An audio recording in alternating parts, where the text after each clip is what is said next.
Oy, matagal na po kayo dito? Sa Canada? Isang taon pa lang. Isang taon pa lang po. Paano po kayo nakapunta dito? Ano ng asawa? Ah, okay po. Ayun. Ayun, bati po kayo. Taga saan po kayo sa atin? Cagayan. Cagayan? Ayun. Napapanood ko to eh. Opo. Oh. Ayun. Hi. Say hello po. Ayan, mga kababayan Merry natin. Christmas. Merry Christmas Merry po. Christmas. Dito kami Ayan. sa St. Louis. Lalakad kami sa Lake. Ibabaw ng Oo, ano. sa, Ibabaw ng sa lake, gitna ng frozen. lake yan. Oo, na frozen. Hindi na ako tumuloy dun. Tutubig na dun. Opo. Mahirap na. Ayun na nga eh, baka kayo ay lumusot sa ilalim. Kaya nga. Okay. Pag nakabota, okay lang. Sige po. Okay. Okay, Bye-bye. sige po. Lagi daw niya ako napapanood, yung kabayan natin. Uy, overexposed tayo. Yung aking camera. In-adjust ko kasi medyo madilim siya eh. Ngayon naman, nag-overexpose siya. Pinoy ako!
I want to knock your camera over. Okay. All right.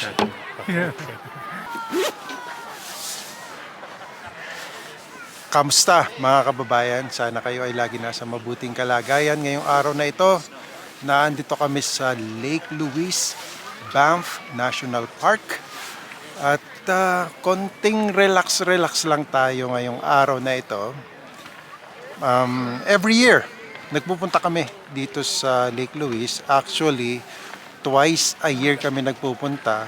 Minsan 3 or 4 times. Ano ba talaga? Kasi pag summer, mas madalas na pumunta kami dito.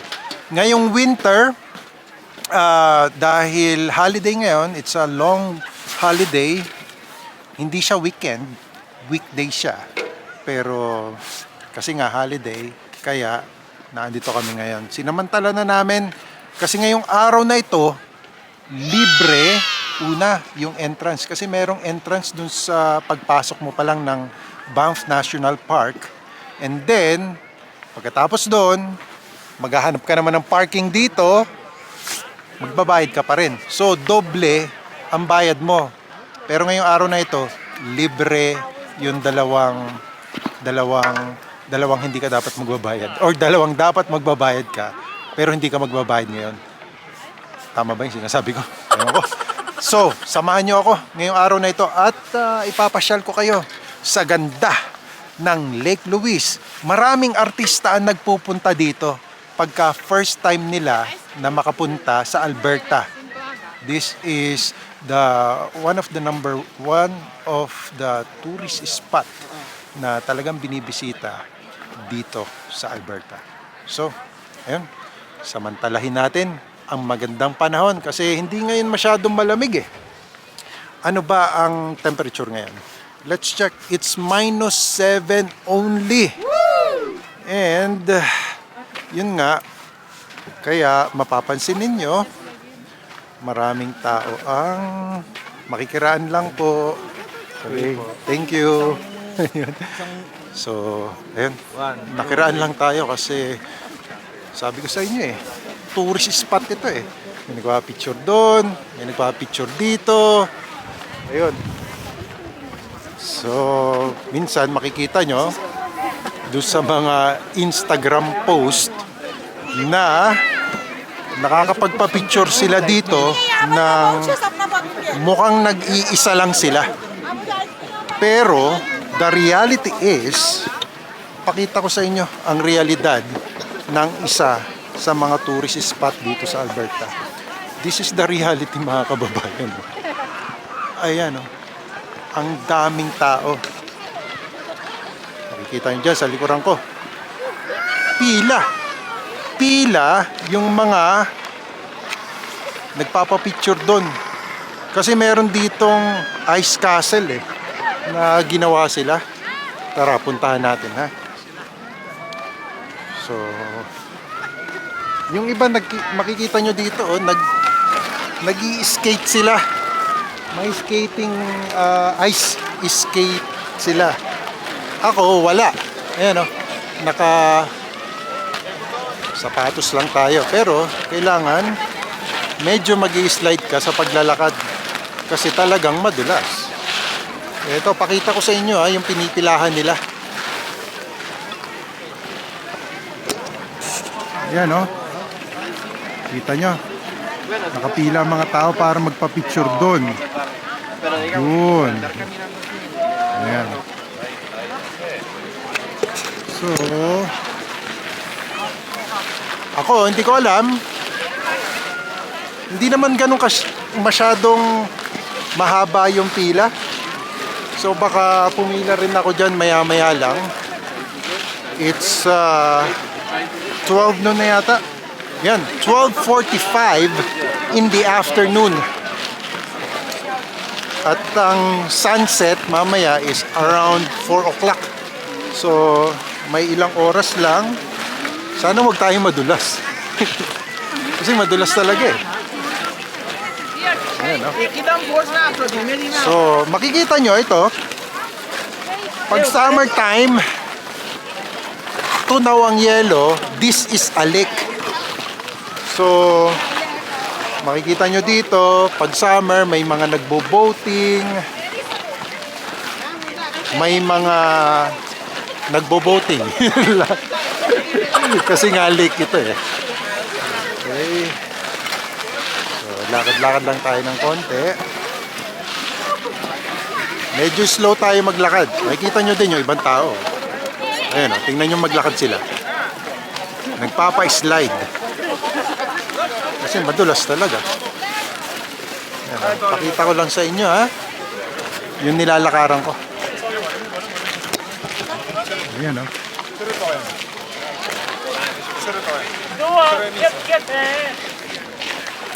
Tapos, syempre, ito yung binibisita dyan. Itong lake.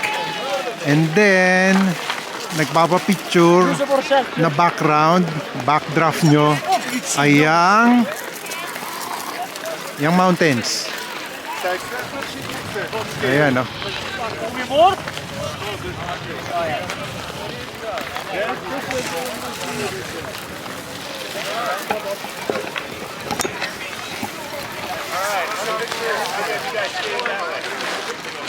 Ito yung ice castle. Pwede palang pumasok doon sa loob. So, ilalagay ko lang itong stand ko para makita nyo yung full view nitong ice castle. Ang gamit ko kasi ay tripod. Hindi ito yung pang vlog na maliit lang na gorilla pad. Hindi. Tripod ang gamit natin. Kasi just in case na stand ko nga ito para makita nyo na mabuti yung view. Ito So medyo mababa ng konti. Ayan. Ayos, diba? Ganito na lang ako ng konti.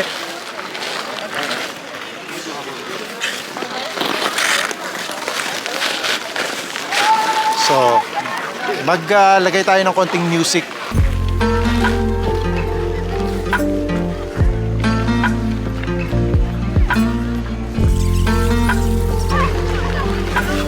Okay. And then, yan namang nasa likod kong yan. Nakikita nyo, yan yung Fairmont Hotel. Ayan, di ba? Ang ganda, That is an old hotel. Tagal na yung hotel na yan. Hindi ko alam kung ilang years na yan. Medyo may kamahalan ang mag-check-in dyan sa hotel na yan. So 3 days na wala munang trabaho. Kasi nga holiday. Kaya sinasamantala namin pagka ganitong holiday, wala tayong pasok sa trabaho, ay mamasyal naman tayo para tayo ay makapag-relax ng konti. Eto, hinahanap na ako nung misis ko. Hindi naman natin pwede kasama sa hari. Hello, Nasa ka na? nandito sa may Ice Castle. Pero ulit tayo niyo. Nasa kaya? Dito sa gitna ng lake. Nasa gitna daw sila ng lake. Okay, sige. Sige. Punta ako dyan. Sige. Okay. Ayun, narinig nyo mga kababayan, nasa gitna sila ng lake. Ako, nandito pa lang sa may bungad pa lang ito ng lake, ha? Medyo may kalaliman ang lake na ito. Pero ngayon nga, siyempre, covered siya ng yellow. It's frozen lake. So, pakita ko sa inyo itong mga nag-ice skating.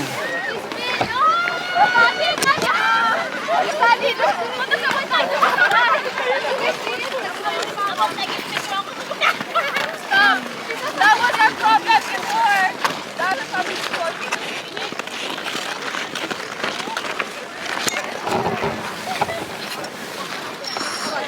Okay. Naka-autofocus lang tayo eh. Kasi ayoko nung masyadong maraming pinipindot sa camera. Kaya bumili ako nitong Sony na camera. Pinakamura na Sony camera itong binili ko. Doon sa mga nagtatanong sa akin kung anong gamit na camera ko. Dati, ang ginagamit kong camera is yung Canon SL2. Maganda ang image quality nun. Maganda rin ang audio nun pagka meron siyang shotgun na microphone. Ito namang Sony ay wala siyang shotgun na microphone. Although pwede mo ring lagyan eh. Meron na siyang built-in na microphone. And na-test ko naman yung quality ng microphone. Okay naman siya. At medyo light ito. Mas magaan itong Sony na ZV-1F. Yung SL2 ko mabigat. Talagang ilang mga minuto lang na nagbablog ako ay masakit na sa muscles. Muscles. So nagdadahan-dahan lang ako sa paglalakad. Kasi talagang ang ginawa dito, parang shinave yung ice para magamit nila para sila ay makapag ice skating. And then dito sa may parteng ito, yan ha, papakita ko ulit sa inyo ha. So yan yung medyo pinatag nila na ice. Yan. So nakita nyo ha, may mga nag-ice skating dyan. Tapos pagdating mo dito, ayan, snow na ulit to. Lakad tayo ng konti. Ayan. Ayan. So, lakad tayo ng konti. Hello po, kamusta? Okay. Baka nasa, naando pa sa mismong gitna yung family ko eh. Talagang pumunta yata sila sa dulo. Ayun, malawak to ah. Pakita ko lang sa inyo ng konti. Or, pakitaan ko kayo ng aerial view. So ito, konting aerial view para lang makita nyo.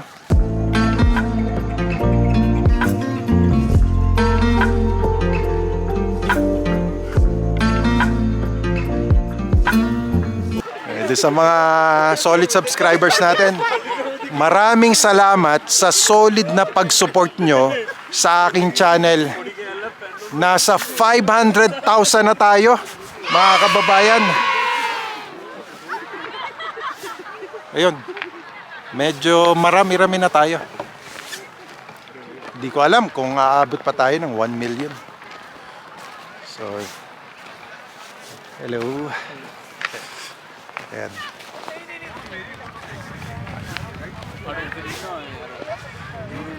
Lakad lang ng konti. Hindi na siguro ako aabot ng malayo-layo pa. Nahanap ko lang yung family ko. Malayo siguro yung nalakad nila. Ito. And kamusta na nga pala doon sa mga nag-a-apply ng trabaho papunta dito sa Canada? Nung kamakailan lang, kung napanood nyo yung last video ko, maaaring konti ang nakapanood kasi I understand na syempre, it's holiday, mas busy kayo sa ibang mga pinagkakabisihan nyo. Kaya nung in-upload ko yung video, maaaring konti yung nakapanood. And dun nga sa video kong yon, kung naandito kayo sa Canada, may problem kayo about sa immigration, may problem kayo as a temporary foreign worker, medyo alanganin ang status nyo dito sa Canada, kung kayo ay temporary foreign worker, international students, ay maaari po kayong makipag-ugnayan dun sa Vertex Immigration sa Canada. Vertex, kaibigan po kasi natin yan si Mac Pagaduan ng Vertex Immigration. Kaya, at marami akong nakilala doon, na meet doon sa occasion na inatenan ko, na mga natulungan nila. Talagang grabe sila na tumulong sa mga Filipinos, kung nalalaman nyo lang, mga kababayan.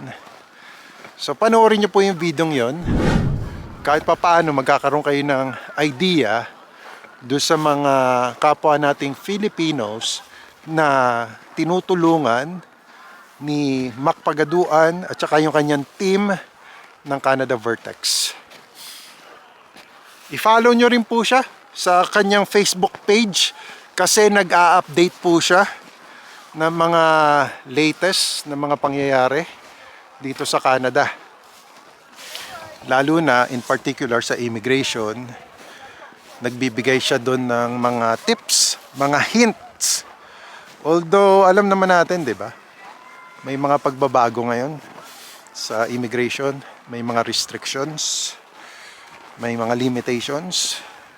Pero ang dami kong natututunan kay Mac na mga way around, kung paano yung way around do sa mga restrictions or do sa mga limitations. And kung kayo ay merong mga katanungan about sa pagpunta dito sa Canada, mga trabaho, mga immigration matters, pwede rin po kayo mag-leave ng comment below sa mga videos ko. At sa awa tulong ng Diyos, sasagutin po natin yung inyong mga katanungan. Ang hindi ko lang sinasagot ng mga nagtatanong sa akin, syempre, yung mga, ewan ko, pag minsan nagko-comment, hindi ko alam kung nagtatanong ba sila or kasi magkahalo magkahalo pag minsan yung comment Yung comment niya, hindi rin niya alam mismo yung ikino-comment niya kung humihingi ba siya ng tulong o nagagalit siya. May mga ganun pag minsan pag binasa ko, ano ba to?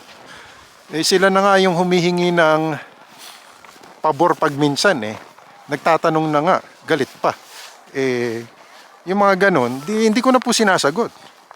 Kasi siya na nga nagtanong di ba? Alangan naman sagutin ko pa siya. Hindi naman maayos yung kanyang pagtatanong. At hindi rin maayos yung yung kanyang komento. Pero doon sa mga talagang mababasa nyo naman po kung papaano sila mag-leave ng comment. Kasi pag nag-comment ka, di ba, pinag-isipan mo yan. Pinag-isipan mo mabuti bago mo i-type yung comment. Ibig sabihin, talagang pinag-isipan mo na, kasi yung galit, tapos, hindi ka nag-isip ng maayos bago ka nag-comment, di ba? May mga ganun Pag minsan, ugali na talaga Mahirap baguhin yun, mga kababayan. Yung mga ugaling asal. Ugaling asal Meron talagang ganun pag minsan Pag nag-comment sila, akala mo, ewan ko, mga kababayan dahil kung ikaw ay may pinag-aralan tao, maayos ang pagko-comment mo. Dahil nga, unang-una, isinasaalang-alang mo yung iyong comment. Kasi your comment will definitely reflect on you. Diba? Ayan, lumulubog siya. Lumulubog na dito, mga kababayan. Kasi nga, tubig ang ilalim nito dahil lake, di ba? O, ayan, may mga footprints na lumubog na. Pakita ko sa inyo.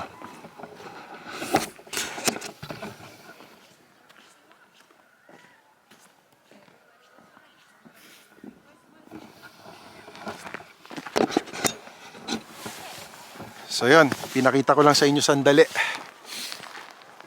And lakad pa tayo ng konti. Ako, maglalakad pa ako ng konti, mga kababayan. And kung gusto nyo pa mag-stay, sumama sa aking paglalakad, you may do so.